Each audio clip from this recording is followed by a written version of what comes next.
नमस्कार, मी सविता नादब्रह्म किचनमध्ये तुमचं पुन्हा एकदा मनापासून स्वागत आहे. पूर्वीच्या काळी सर्व प्रकारचे मसाले घरीच बनवले जात असत. आता काळ बदलला, लोकांची लाईफस्टाईल बदलली व घरात बनवले जाणारे मसाले पॅकेटमध्ये बाजारात उपलब्ध होऊ लागले. असाच बाजारातून आपण सांबार मसाला आणतो. तो पॅकेटबंद मसाला थोड्याच दिवसात त्याचा ताजेपणा आणि सुगंध कमी होऊ लागतो.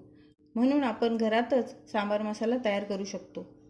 आपण स्वतः बनवलेला हा मसाला बाजारच्या मसाल्यापेक्षा कैक पटीने सुगंधी आणि ताजा असतो. असाच मसाला आज आपण बनवणार आहोत. आपण आज घरच्या घरी स्वादिष्ट आणि सुगंधी सांबार मसाला बनवणार आहोत. दक्षिण भारतीय चव असलेला हा मसाला वापरून तुम्ही तुमचे सांबार अगदी टेस्टी बनवू शकता.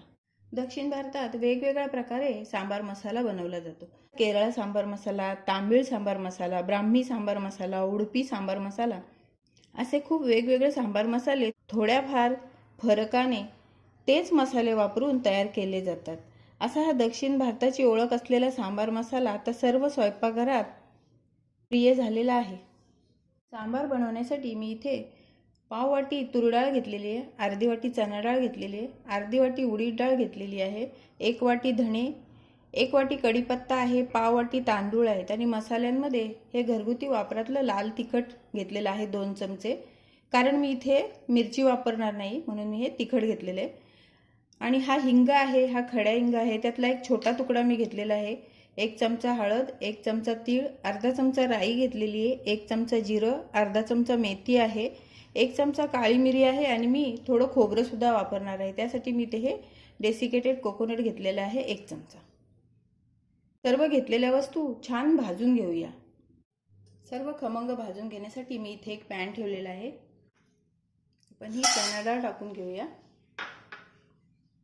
चणा डाळ छान भाजून घ्यायची आपल्याला. आपली चणा डाळ छान भाजून झाली आहे, ती मी आता काढून घेते.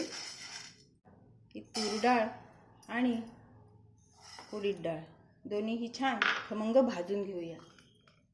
आपली तूर डाळ आणि उडीद डाळ भाजत आली आहे. त्याच्यामध्ये आपण आता हे घेतलेले तांदूळ सुद्धा टाकून छान भाजून घ्यायचे. आपण घेतलेले तूर डाळ, उडीद डाळ आणि तांदूळ भाजून झालेले ते मी आता काढून घेते. आपण धणे भाजून घेऊया.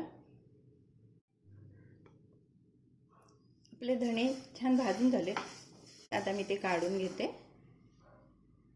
तर आपण कढीपत्ता छान कुरकुरीत भाजून घेऊया. आपला कढीपत्ता ही छान कुरकुरीत झालेला आहे, मी आता तो काढून घेते. आता आपण घेतलेलं हे 1 चमचा खोबरं भाजून घ्यायचं आहे. आपण घेतलेलं खोबरंही आपण छान सोनेरी रंगावर भाजून घेतलेलं आहे. आता मी ते काढून घेते. 1 चमचा तीळ घेतलेले ते सुद्धा आपण छान भाजून घेऊया. आपण तीळही छान भाजून घेतलेत, आता मी ते काढून घेते. आपण घेतलेली मेथी आणि काळी मिरी आपल्याला साधारण गरम करून घ्यायची आहे. मिरी आणि मेथी आपण भाजून घेतलेली आहे छान. हे अर्धा चमचा घेतलेली राई आणि हे जिरं आपण भाजून घेऊया. राई आणि जिरं छान भाजून झालेले, मी आता ते काढून. आपण घेतलेला हिंग मी असा बारीक कुटून घेतलेला आहे, तो छान गरम करते थोडा.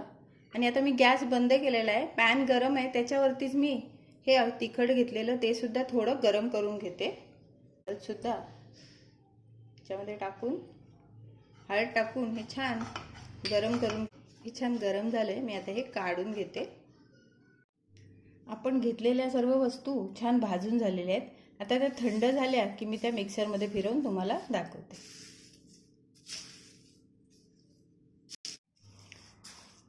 सांबार मसाला बनवण्यासाठी भाजलेलं साहित्य सर्व थंड झालेलं आहे. आता मी ते मिक्सरला फिरवून घेते. मिक्सरच्या भांड्यामध्ये थोडं थोडं टाकून मी आता हे वाटून घेते. तयार आहे आपला सांबार मसाला. हा मसाला वापरून जेव्हा तुम्ही सांबार बनवाल तेव्हा ते अगदी साऊथ इंडियन चवीचे लागते. आपण ह्याच्यामध्ये कोणतेही प्रिझर्वेटिव्ह वापरलेले नाही, त्यामुळे आरोग्यदायी आणि 100% शुद्ध असं हा सांबार मसाला तयार झालेला आहे. हॉटेलसारख्या चविष्ट आणि सुगंधी सांबार घरीच करायचे असेल तर तुम्ही हा मसाला नक्की ट्राय करा. माझी व्हिडिओ तुम्हाला कशी वाटली ते जरूर सांगा आणि व्हिडिओला लाईक, शेअर आणि सबस्क्राईब करा. धन्यवाद.